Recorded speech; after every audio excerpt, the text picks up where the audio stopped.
बिस्मिल्लाहिर्रहमानिर्रहीम। अस्सलामुअलैकुम नाज़रीन कराम, नई वीडियो में आपको खुश आमदीद कहते हैं। अमेरिका और यूरोपीय ममालिक ने दोहरी चाल चलते हुए एक जानिब रूसी गैस पर भारी पाबंदियां आयद कर दी हैं, जबकि दूसरी जानिब ईरान से पाबंदियां हटाते हुए ईरानी गैस को मगरबी ममालिक को इस कमी को पूरा करने का इंदिया दिया है। ईरान एक जानिब रूस का स्ट्रेटेजिक पार्टनर है, जबकि दूसरी जानिब वो रूस की जगह लेने की कोशिश कर रहा है। ईरान समझता है कि ऐसा करने से उसके रूस के साथ ताल्लुकात खराब हो जाएंगे।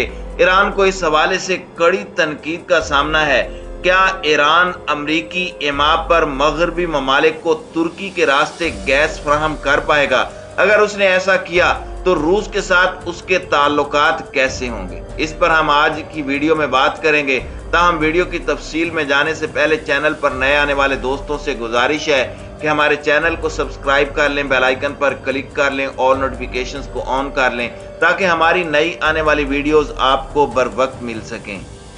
नाज़रीन कराम, रूस यूक्रेन जंग के बायस यूरोप को रूसी गैस की बरामदात पर पाबंदियों के खदशे ने रूस के इलाकाई इत्तेहादी ईरान के लिए यूरोप में अपनी गैस की बरामदात में इजाफा करने का इम्कान बढ़ा दिया है। ईरान के पास दुनिया के दूसरे सबसे बड़े साबित शुदा कुदरती गैस के ज़खायर हैं। रूस पहले नंबर पर है, जबकि ईरान मजमूई पैदावार के लिहाज से दुनिया में तीसरे नंबर पर है। ताहम 2015 के जौहरी मुआहदे JCPOA से अमेरिका की यकतरफा दस्तबरदारी की वजह से लगाई गई पाबंदियों ने कुदरती गैस की बरामद के लिए उसकी सलाहियत को बढ़ाने की ईरानी कोशिशों में रुकावट पैदा कर दी है। JCPOA की बहाली के बढ़ते हुए हालात और ईरान पर से पाबंदियां हटाए जाने के इम्कानात ने यूरोपी और ईरानियों की क़ियास आराइयों को अपनी तरफ मुतवज्जे किया है कि तेहरान यूरोपी मंडी पर रूस के तसल्लुत को कम करने के लिए कदम बढ़ा रहा है। बुनियादी तौर पे अमेरिका और इसराइल ने एक शॉट खेली है। रूस की जानिब से तेल की कमी और गैस के ज़खायर को रोकने के नतीजे में जो यूरोप के ऊपर एक दबाव बढ़ा है, उस दबाव को कम करने के लिए ईरान को सामने लाने का फैसला किया गया है। JCPOA के सिलसिले में जारी मुज़ाकरात और रूसी गैस के अदम मौजूदगी को ईरान के फोसल फ्यूल यानी की बरामदात और इसकी तेल और गैस की सनत की जदीद कारी के लिए ये एक सुनहरी मौका है। 3 अप्रैल को ईरान की खबर रसां एजेंसी ILNA न्यूज़ एजेंसी के साथ एक इंटरव्यू में अमरीकी ओहदेदार का कहना था कि रूस पर पाबंदियों की सूरत में यूरोप के तवानाई के बहरान को ईरान के जौहरी मुआहदे की बहाली की ज़रूरत गहरी करता है। उनका कहना था कि इस लम्हे ने एक मौका पेश किया है कि यूरोपीय ममालिक ईरान के तेल और गैस में सरमायाकारी के मैदान में दाखिल हो सकते हैं और हमारे गैस के मुस्तकिल सारिफीन हो सकते हैं। यूरोप को कुदरती गैस बरामद करने के लिए ईरान, इराक और तुर्की पर मुश्तमिल एक ब्लॉक की तश्कील के इम्कान पर मोमनी ज्यादा मोहतात थे। उन्होंने निशानदही की कि इराक और तुर्की दोनों खालिस गैस के दरामद कुनिंदगान हैं और इन ममालिक में किसी भी ट्रांजिट इंफ्रास्ट्रक्चर की तामीर के लिए पाबंदियों के सवाल को हल करने की जरूरत होगी। उन्होंने कहा कि ईरान खुद सरमायाकारी और तकनीकी मालूमात की कमी का शिकार है और साथ ही पुराने और बोसीदा इंफ्रास्ट्रक्चर में फंसा हुआ है, जो गुज़श्ता कई बरस से आयद पाबंदियों की वजह से तब्दील नहीं हो सके। अपनी माए कुदरती गैस की पैदावारी सलाहियत को तेज करने के लिए एक हालिया इकदाम में नेशनल ईरानी ऑयल कंपनी ने सरमायाकारों से मिनी LNG प्लांट्स की तामीर के लिए तजावीज़ पेश करने का मुतालबा किया। नाज़रीन कराम, ईरान के साथ इस बात के किए जाने पर ईरानी हुक्काम और तजियाकारों की तनकीद का ईरान को सामना है, जिन्हें ईरान की अपनी सलाहियत पर शक है कि आया इतनी गैस वो बरामद कर भी सकता है। और ये लोग यूरोप को गैस बरामद करने की सूरत में रूस के साथ अपने ताल्लुकात मुतासिर होने के बारे में फिक्रमंद हैं, क्योंकि ईरान और रूस हमसाया ममालिक हैं और ईरान अपने हथियारों और डिफेंस के लिए रूस की तरफ देखता है। 19 मार्च को क़दामत पसंद अफराद نیوز کی ویب سائٹ کے ساتھ ایک انٹرویو میں اعلیٰ ثالثی ادارے ایکسپینڈنسی کونسل نے ایک رکن غلام رضا مصباحی نے اس بات پر زور دیا کہ ایران نے یورپ میں روسی گیس کی جگہ لینے کے لیے کوئی بھی ضروری معیار پورا نہیں کیا۔ اس سیاستدان نے مزید کہا کہ اس وجہ سے میں سمجھتا ہوں کہ موجودہ حالات میں یہ گفتگو ایک خواہش اور نعرے کی طرح ہے، اور جو لوگ اس موضوع پر بحث مباحثہ کر رہے ہیں وہ ایران اور روس کے درمیان مقابلہ پیدا کرنا چاہتے ہیں۔ اسی طرح توانائی کے تجزیہ کار آصف سلطانی نے 4 اپریل کو فرارو نیوز ایجنسی کے ساتھ ایک انٹرویو میں اس خیال پر بحث مباحثے کو بے سود کہا اور اسے موجودہ حالات میں ناقابل حصول قرار دیا۔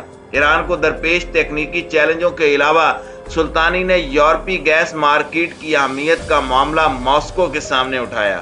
انہوں نے کہا کہ کوئی بھی ملک جو یورپی گیس مارکیٹ کو روس کے ہاتھ سے چھیننا چاہے گا وہ یقینی طور پر روس کا نمبر 1 دشمن بن جائے گا۔ انہوں نے مزید کہا کہ ایران نے روس کے ساتھ اپنے اسٹریٹجک تعلقات کو برقرار رکھنے کو ترجیح دی ہے، اس لیے ایران اس میں مداخلت سے باز رہے۔ ناظرین اکرام، اس وقت یورپ کے لیے LNG کی شکل میں آنے والی امریکی گیس کا حجم 22 ارب مکعب میٹر ہے۔ اس سال کے آخر تک امریکہ یورپ کو 50 ارب مکعب میٹر گیس سالانہ فروخت کرے گا۔ یہ بھاری اضافہ بھی روسی گیس کے مجموعی حجم کا صرف 24% ہے۔ اضافے کی اس یقین دہانی کو بہت سے ماہرین وعدہ فردہ قرار دے رہے ہیں، اس لیے کہ LNG کی فراہمی کو 8 ماہ کے دوران دوگنا کر دینا اتنا آسان نہیں ہے۔ یورپی عوام امریکی گیس کی قیمت کے بارے میں بھی فکر مند ہیں۔ 90% روسی گیس پائپ لائن کے ذریعے آتی ہے، جبکہ امریکی LNG خصوصی ٹینکروں پر یورپ لائی جائے گی۔ چنانچہ ٹینکروں اور مختلف بندرگاہوں پر LNG پلانٹ کے کرائے کی شکل میں یورپی صارفین کو اضافی لاگت بھگتنا پڑے گی۔ ہمارے خیال میں یورپ کو روسی تیل اور گیس کی خرید صفر کر دینے کی امریکی خواہش غیر حقیقت پسندانہ ہے۔ دنیا کا یہ ترقی یافتہ خطہ اپنی توانائی کی 40% ضروریات روسی گیس سے پورا کرتا ہے، اور ایران کو اس کا متبادل قرار دینا بھی غلط ہے۔ نیٹو ممالک نے روسی توانائی پر انحصار ختم کرنے کی کوششیں شروع کر دی ہیں، لیکن عزم دعووں کے باوجود روسی توانائی پر انحصار یکدم ختم کرنا اقتصادی اعتبار سے ممکن نہیں ہے۔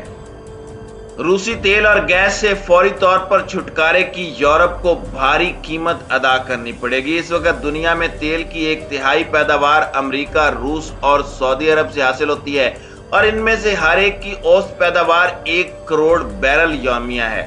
حالیہ دنوں میں امریکہ کی پیداوار 1 کروڑ 30 لاکھ بیرل ہو گئی ہے، اور سعودی عرب بھی اب 1 کروڑ 5 لاکھ بیرل تیل روزانہ زمین سے نکال رہا ہے۔ گزشتہ دنوں صدر بائیڈن نے تیل کے امریکی تزویراتی ذخیرے سے 10 لاکھ بیرل یومیہ جاری کرنے کا اعلان کیا۔ عرب اسرائیل جنگ کے دوران 1973 میں شاہ فیصل کی جانب سے امریکہ اور یورپ کے لیے تیل کی برآمدات بند کرنے پر امریکہ اور مغرب میں توانائی کا شدید بحران پیدا ہوا تھا۔ اس سے سبق سیکھتے ہوئے تیل اور گیس نچوڑ لی جانے والی چٹانوں میں مشکل دنوں کے لیے 75 کروڑ بیرل سے زیادہ تیل محفوظ کیا گیا۔ خیال ہے کہ یہ سلسلہ 6 ماہ جاری رہے گا، یعنی ان ذخائر سے مجموعی طور پر 18 کروڑ بیرل تیل بازار میں لایا جائے گا۔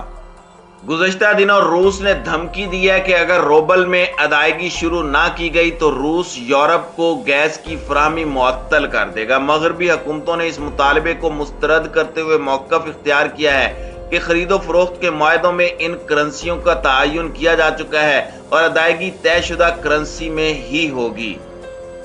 ناظرین اکرام، روسی روبل اور چینی یوان میں عالمی تجارت کا حجم ابھی بہت ہی معمولی سا ہے، لیکن واشنگٹن میں بے چینی کے آثار پیدا ہونا شروع ہو گئے ہیں۔ اگر متبادل کرنسیوں میں کاروبار چل نکلا تو بین الاقوامی تجارت پر امریکہ کی بالادستی اور ڈالر بادشاہ کا بلا شرکت غیر عالمی راج متاثر ہو سکتا ہے۔